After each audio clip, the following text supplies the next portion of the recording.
नमस्कार, मैं हूं अनूप शर्मा। ब्रज ई अखबार पर हम आपको दिखा रहे हैं विधानसभा चुनाव से जुड़ी खबर। इस समय मैं मौजूद हूं चंदनवन स्थित डॉक्टर संजय लाठर साहब के निवास पर। यहां पर आप देख सकते हैं डॉक्टर संजय लाठर और उनके काफ़ी समर्थक पार्टी के वर्कर्स यहां मौजूद हैं। 10 फरवरी से चुनाव की जो सक्रिय प्रक्रिया है वो शुरू हो गई थी और अब 10 मार्च आने वाली है। हर एक को इंतजार है 10 मार्च का, क्योंकि सब परिणाम जानने के लिए उत्सुक हैं।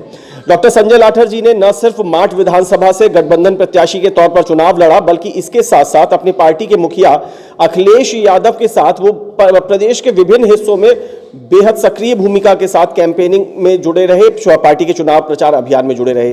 उत्तर प्रदेश को लेकर के समाजवादी पार्टी के नेता खुद संजय लाठर क्या सोचते हैं, ये हम उनसे बातचीत करके जानने की कोशिश करेंगे। तो प्रदेश में स्वाभाविक तौर पर जब मैं समाजवादी पार्टी के वरिष्ठ नेता एमएलसी संजय लाठर साहब से बात कर रहा हूं तो जीत का दावा आपका आएगा। क्या हालात बनता दिख रहा है प्रदेश में, और हालात में फिर वो फिगर्स पे पहुंचे? जो जीत तो हर व्यक्ति कहेगा, इवन मायावती जी भी कह रही हैं कि वो जीत रही हैं, सभी कह रहे हैं। आम आदमी पार्टी के मनीष सिसोदिया को हम सुन रहे हैं कि आम आदमी पार्टी की सरकार बनने जा रही है, लेकिन आंकड़ा क्या निकल के आता दिख रहा है? देखिए, मैं अखिलेश जी की रथ यात्रा और इलेक्शन कैंपेन का प्रभारी रहा हूँ। उत्तर प्रदेश का कोई ऐसा कोना नहीं है। ठीक है कि 20 दिन में अपने चुनाव में रहा और 20 दिन वो भी इधर पश्चिम में रहे। कोई बड़ी रैली या अखिलेश जी का कोई भी रथ यात्रा जिससे बहुत बड़ा माहौल बना, उसका सारा ऑर्गेनाइजर में रहा हूँ।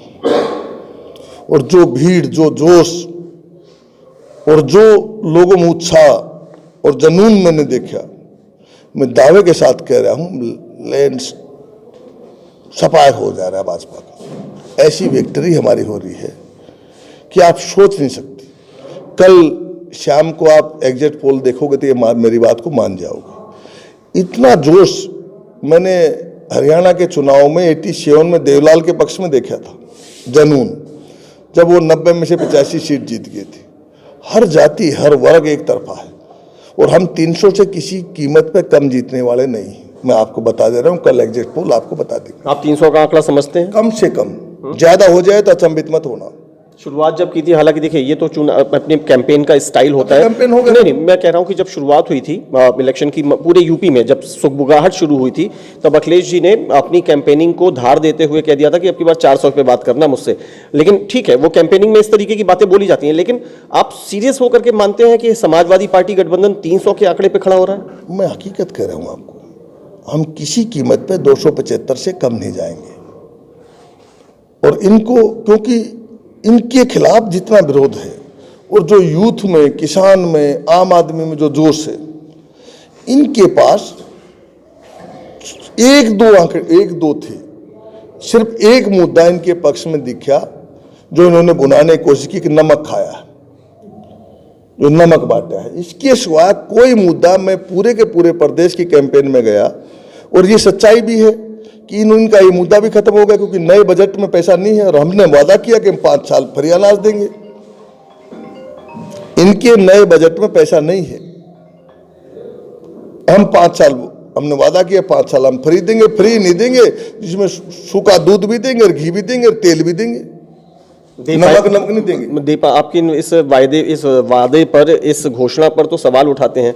उनका तो ये भी कहना है कि बहुत सारी ऐसी और चीजें जहां पर अभी जैसे फ्री बिजली है, बोले बिजली फ्री तो छोड़िए, बिजली देना ही नहीं जानते तो फ्री कैसे देंगे? तो इस तरीके की चीजों पर सवाल भी उठते हैं। तो अभी तो खैर 10 मार्च पे सारी चीजें क्लैरिटी। मैं इस बात का जवाब दूंगा। प्रदेश के अंदर देना नहीं जानते। पहली बात तो ये जान लीजिए, इन्होंने एक फैक्ट्री नहीं लगाई। आज जो बिजली उत्पादन के लिए जितने भी काम हुए हमने किए हैं, हमारे कारण उत्पादन हो रहा है। इनकी सरकार ने 1 इंच फैक्ट्री नहीं लगाई। दूसरा, ये बिजली बटी है, बिजली जो देने का कारण हुआ है वो ट्रांसमिशन के कारण। अखिलेश यादव ने 55,000 करोड़ रुपए का ट्रांसमिशन बनवाया। हमारे माट में 2,000 करोड़ रुपए खर्च हुआ है। मथुरा में बहुत हुआ। मथुरा का माट में मैंने ज्यादा करवा लिया था, क्योंकि मैं था तो वो पावर हाउस जो मथुरा के थे वहां लगवा ले, बिजली वहीं से सबको आ रही है। हमने कराई। आप इन्होंने तो बिजली में लूटा है। इन्होंने क्या दिया, देना क्या जानते, इन्होंने तो लूटा है। चलिए, हालांकि ये अब तो मतदान हो रह गया है, बस मतगणना की तिथि नजदीक आ गई है। ये सब चीजें तो उसके बाद भी तय हो जाएंगी। लेकिन अब अगर आप 300 का दावा करते हैं सर, तो ये तो बताइए कि लग रहा था कि भारतीय जनता पार्टी और उनका जो सहयोगी दल है, गठबंधन है, वहां उनके पास तमाम बड़े चेहरे थे, बड़े नाम थे, स्टार प्रचारक थे और उनसे मुकाबला इतना आसान नहीं था। अकेला अखिलेश यादव इन पे भारी है।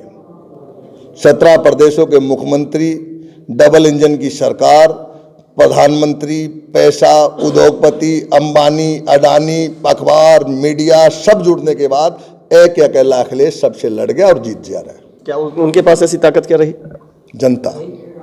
जनता उनके साथ थी, उनके पास धन बल और सरकार थी, अखिलेश के पास जनता थी और जनता ने ही चुनाव लड़ा। आप मानते हैं, आपको लगता है, मैं फिर कह रहा हूं 10 मार्च के इंतजार के पहले हम लोग बातचीत कर रहे हैं, आपको लगता है कि अखिलेश जी ने जनता की नब्ज पर हाथ रख दिया?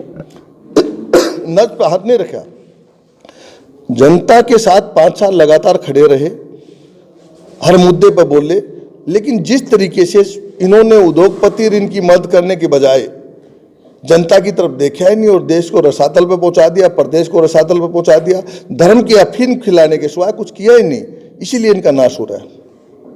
पश्चिमी उत्तर प्रदेश से कितने सीटों का अनुमान आप लगाते हैं? रालोद गठबंधन के मद्देनजर मैं महत्वपूर्ण मानता हूं इस सवाल को।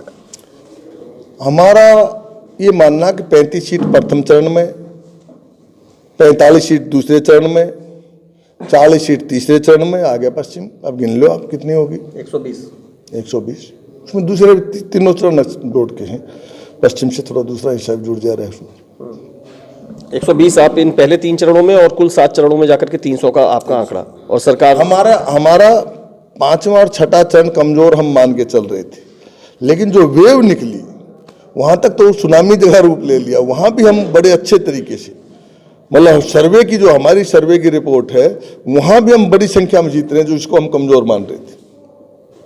चलिए सर, बहुत बहुत शुक्रिया हमसे बातचीत के लिए, और हम लोग तटस्थ होकर सभी को शुभकामनाएं दे रहे हैं और 10 मार्च का इंतजार कर रहे हैं। उसके बीच में हम लोगों के आकलन, उनकी उम्मीदों को जानते हैं, तो आज हमने आपकी भी उम्मीदें जानी, हमारी आपको तटस्थ होकर के बहुत बहुत शुभकामनाएं। 10 मार्च का दिन होगा जब मंडी समिति में मतगणना स्थल होगा, वहाँ फिर हमारी आपकी भेंट होगी और फिर बातचीत होगी। बहुत बहुत शुक्रिया।